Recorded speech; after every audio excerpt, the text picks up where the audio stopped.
and trust your own family.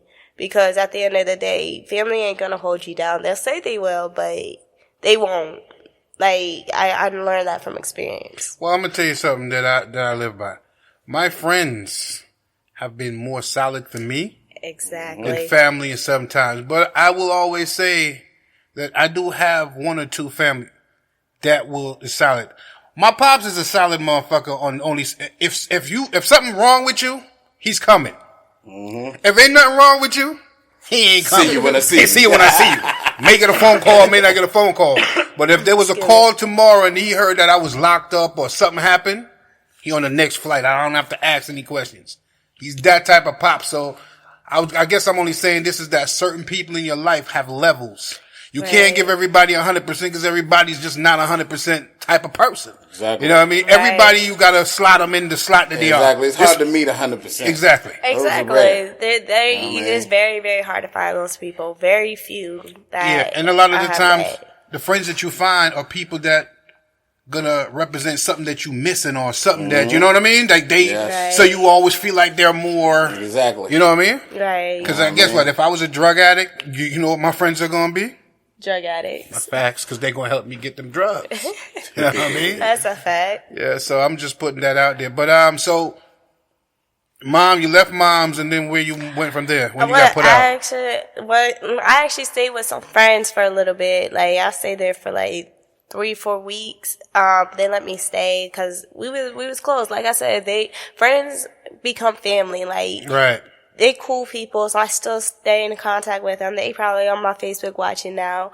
But, like, they held me down, like, throughout that difficult time. They witnessed the things that my mom has done to me. Right. So, they was there. And then I ended up leaving and going to Connecticut to meet and see my dad.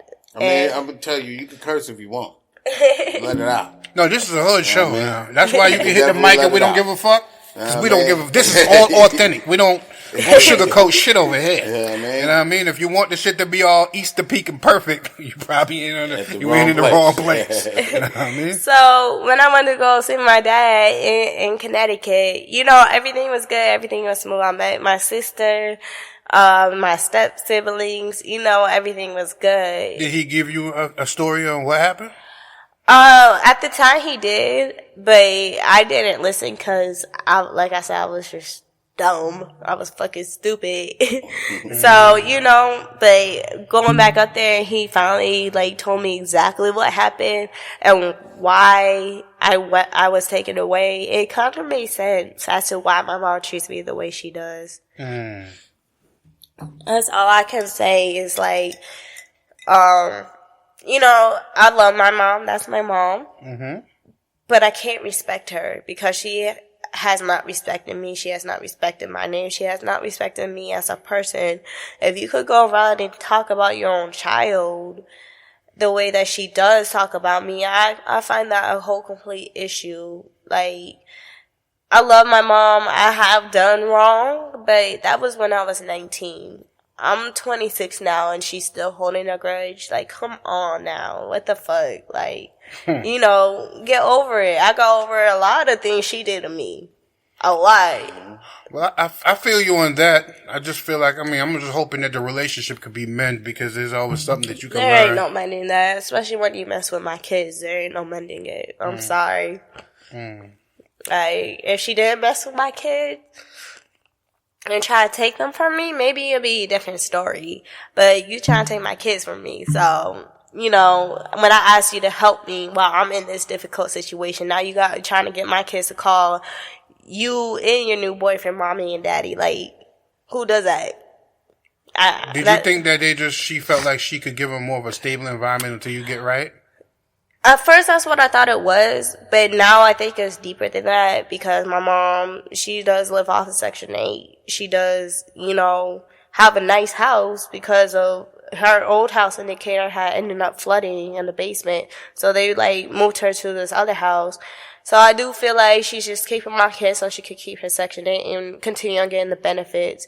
Cause I never agreed to any adoption. She could tell me that I have, and I'm like, my husband was there, you know, my fiance, he was there when we had this discussion. He know, and just as well as she know, I never agreed to her adopting my kids. Those are my kids. I'm coming back for them. So she has adopted them? She says she has. I don't know for sure because she don't call me. She don't talk to me. She don't stay in contact with me.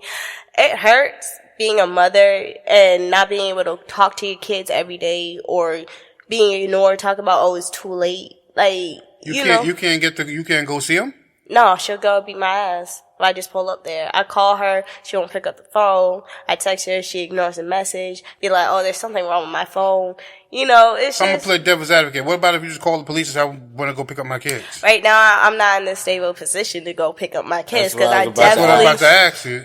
So right now, I have to leave them where they're at. It's just deal with what I'm dealing with. So just me being a parent and older, I'm going to ask you the question. Don't you think if you're not in the position right now, they're not in the best situation until you get to that position? I mean, I can completely agree with that. Yeah. Until I get into the position of being able to take care of my kids, you know, but like, take care of them. Don't replace me though. Like, I feel like she's just trying to completely cut me out. You know? I understand that, but I guess, again, I'm just playing devil's advocate because I don't know your mom. I'm not defending her. I guess what I'm saying is, if she can provide a home and it's not like she's beating them or if she's... I don't know what she's doing. Well, that we don't know. But I'm just going to assume that she's doing right by them and you're not able to do what you need to do for them at this point. Until you get to that point, because I guess how I'm looking at it is like the cycle is repeating itself. You know how you weren't with your parents for till this age. Now I think like that cycle is starting to repeat itself. And that's what I want to prevent. That's why I've been trying to prevent because I didn't want to go through that cycle. Like we moved back in with her after I had my daughter and left my baby father.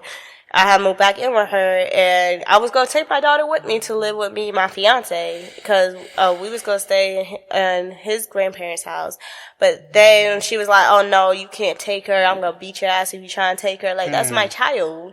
So that's how I ended up leaving my daughter. But with my son, you know, I was like, Mom, right now I'm not in a good situation. I'm going to give you legal guardianship so you can take care of them. But you trying to change my son's name from what I named him. You trying to do all these extras things. I can understand what you say. I really do. Like, you know, that's what I thought. Right. Originally in my head, you their grandparent, you know, you gotta take care of them. You know, and at first I didn't have an issue with that. My daughter would call my mom mommy. You know, that hurt. But, you know, that's my mom, so I didn't see an issue. But when I see you break up with a man who she used to call daddy, and you got her calling your new boyfriend daddy, I have a complete issue with that. Like, you just doing extra now. I'm not gonna lie, I got an issue with trying to change the name. Like, well, yeah. What's the point? That's what I'm saying. Like, I don't agree with everything she do. That's why I keep my distance. I keep my calm. I'm still planning. I'm still plotting. I'm still trying to figure out what I need to do to get this situation. I have a plan set up. Right now, like, I'm gonna start my business. Right. I'm gonna, walk in with y'all, cause I was really hoping to get this job with y'all, and I appreciate that y'all gave me this job. Go ahead. No, you good. Go ahead. You know, I got some things I want to ask about. Then I'm planning on getting a home in Stockbridge. It's small, but it's something where I can keep my kids in, and it's gonna be easy to get it, cause my husband works a good job. Okay. So, you know, I have a plan set up that I'm just trying to go step by step by step. The first step is to get the home. Right. That's the first step. The first step is to start the business, my business, which is called Serenity Rose Collective Company. It's going to be a collection of businesses that me and other people who can join in, do what I do, you know, positive vibes, you know. Right. But other than that, like, my life has been getting better. That's what's up, though. That's good. At the end of this year.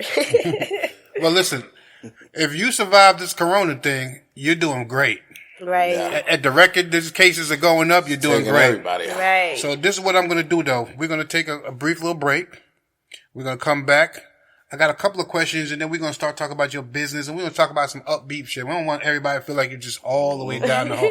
We're going to leave them on a high note, because I want people to look at you as a survivor, somebody striving to do better. Right, I am. I am a warrior. I am a goddess. And that's all I can say. I take every situation and just go stronger from it. I'm with you on all that. So give us a minute, and we're going to be right back on the 2MCs on the Mic podcast.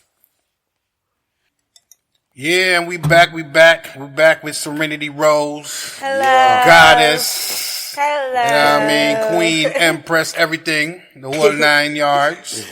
So, the question I wanted to ask you before we took the break was, if your mom was not there to take care of your kids at the time when you were not in a good position, what would have been your move then?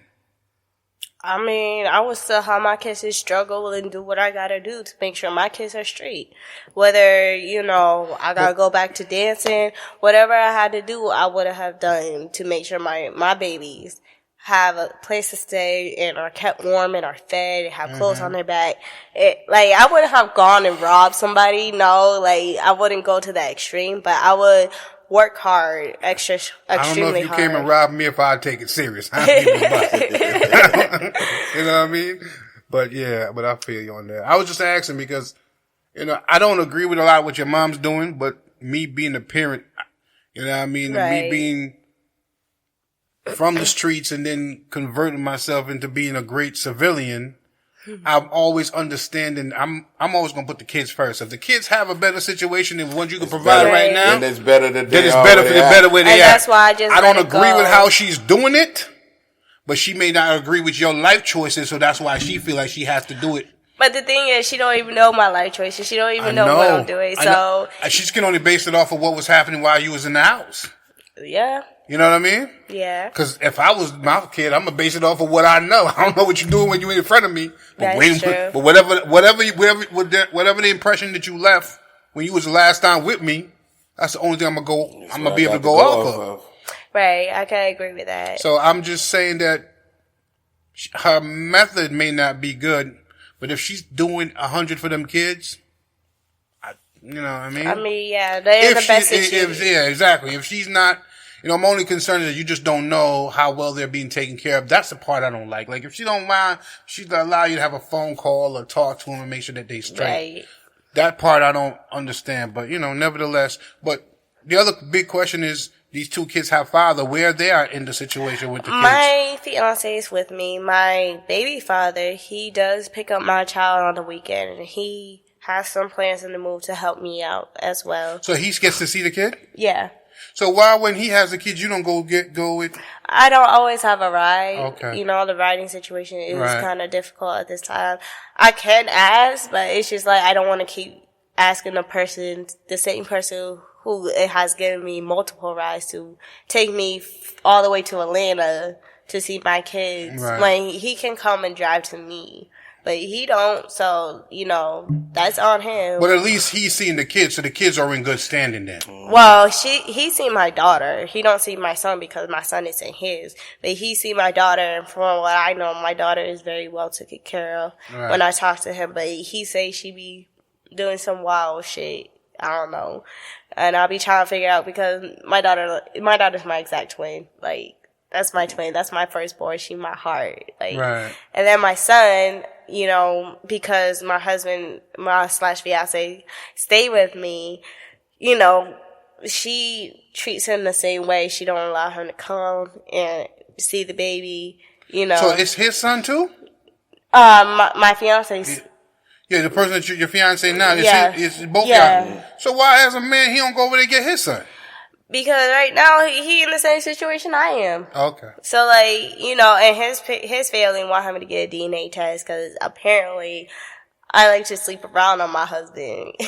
But I'm my son look just like...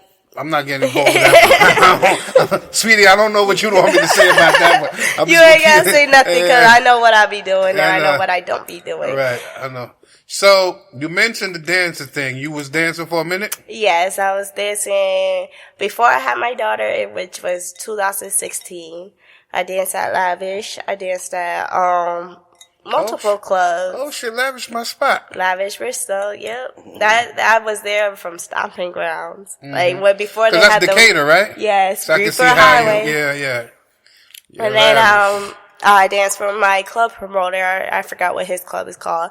He just opened up a new club. I've been dancing there off and on this year. You know, about